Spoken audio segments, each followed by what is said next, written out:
Welcome to 3D Movie Cinema, the only show that's 3 dimensions away from Sinners should have been called Weapons. I'm your host 3D Jake, and today we're looking at Sinners, released in 2025. Sinners is written and directed by Ryan Coogler and stars Michael B. Jordan, Haley Steinfeld, Miles Canton, Jack O'Connell, Wumika Masuku, Yame Lawson, Omar Miller, and Delroy Lindo.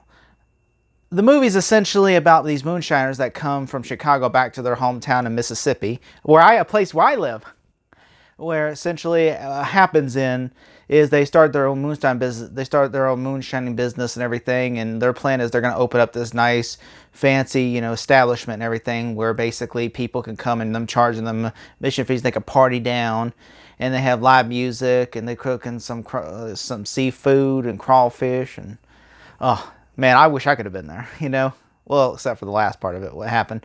But, and then they have this, nice party and everything, and then what happens is some people come up, and it turns out the people are vampires, and they want to party with them because they hear the music.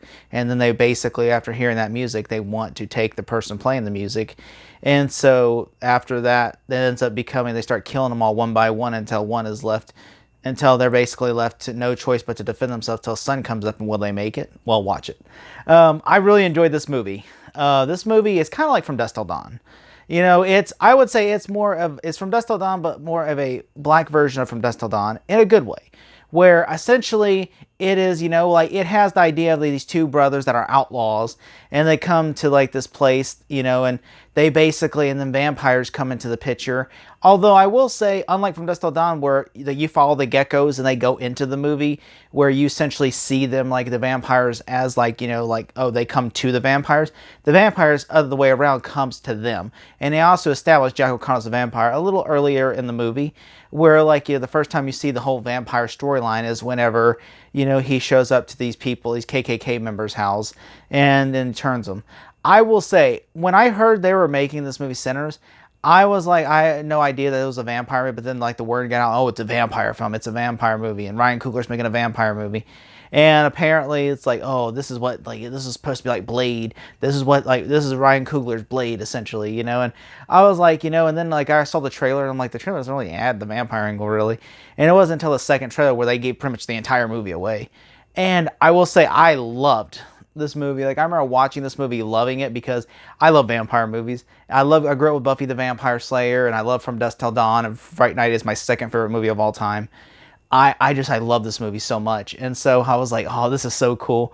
And I just remember seeing this and just the idea of it, they're moonshiners, and everything. And they come to Mississippi, and then of course, they open this club, and then, vampires, hear the music, and then that's what attracts them, because they want the guy playing the music, because that is essentially their key, I think from what I believe is that they're saying, I could be wrong about this, but I think from what I remember seeing, they're saying that by them taking and killing him and turning him, they're essentially, he can play music for them for eternity, and he'll essentially be able, their key to never having to feed again, and there'll be immortality because of him.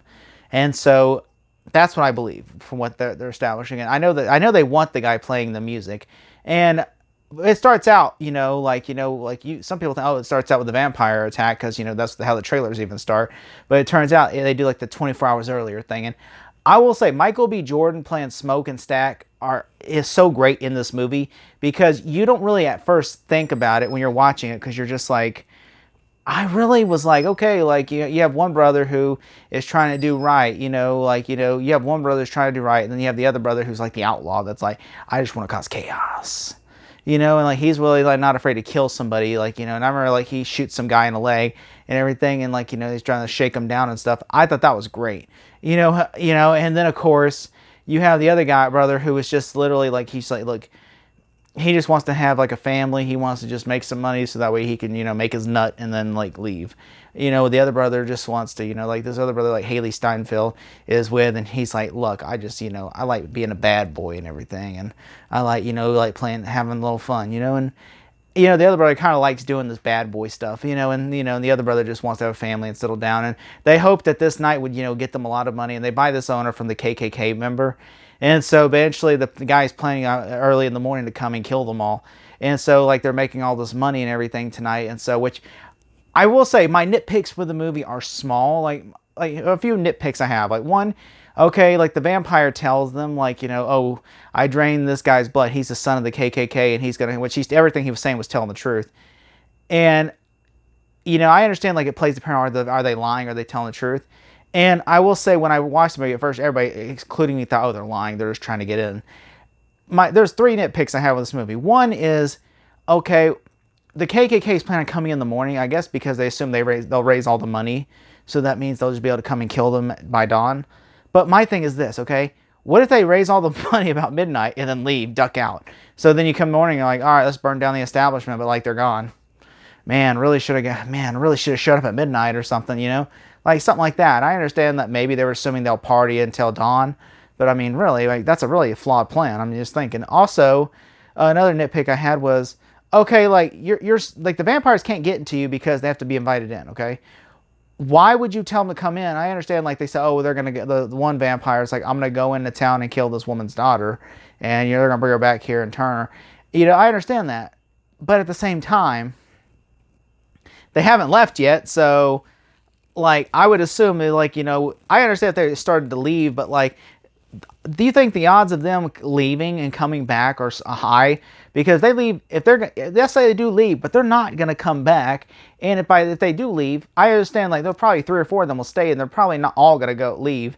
So really, I mean, I don't think they're going to chance it because they're greater in numbers, versus 1v like 6, I mean, I'm just saying. I mean, and also my third thing was, what was the third thing I really had an issue with? Was, like it was just those two things really. I mean, but like, I mean, I'm sure there's a third thing I was thinking of earlier. I was like, I had a flaw with this. But yeah, I mean, oh, also, yeah, I know what my third thing was.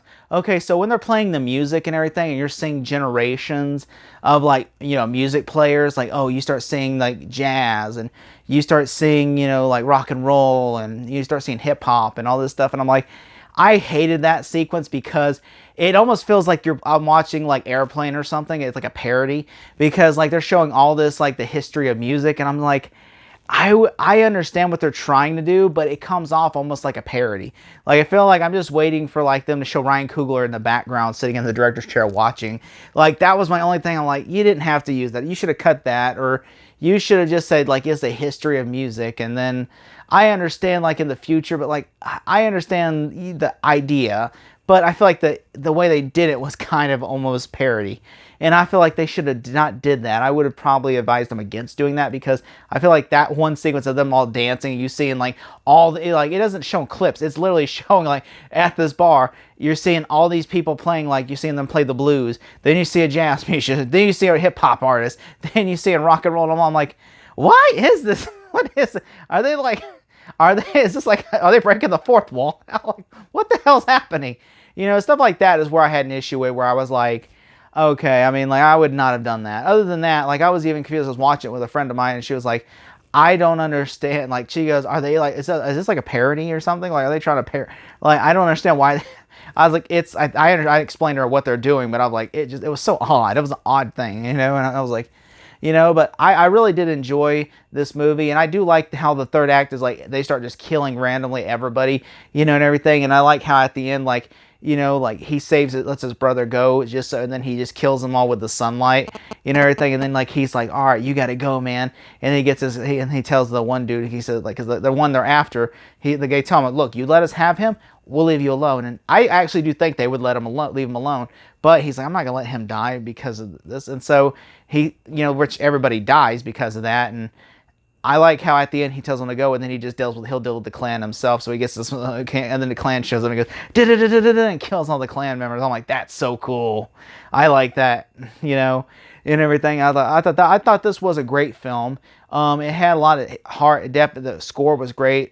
And I thought, the directing by Ryan Coogler is amazing, and it does. I like the grainy feel. It feels almost like The Walking Dead used to look, where it's all grainy and everything, and it has that darker complexion of the movie. How The Walking Dead used to look like it was on film rather than it's on digital. It looked like it was like that dark grainy look that The Walking Dead had, rather than like, and I also Django Unchained has that as well. It almost feels like Ryan Coogler shot on film, and like it almost feels like this, I would believe, I don't know if this is, but it feels like if this is the same director director of photography as Django Unchained, I would believe it, because it does have that feel and vibe of like this, grittier aspect ratio of a film, and I thought that was really great. If I had to give this movie a grade, I'm gonna give it a solid A+. Thank you so much. Sharpton for president, y'all. I'm outie. Jesse Jackson for VP.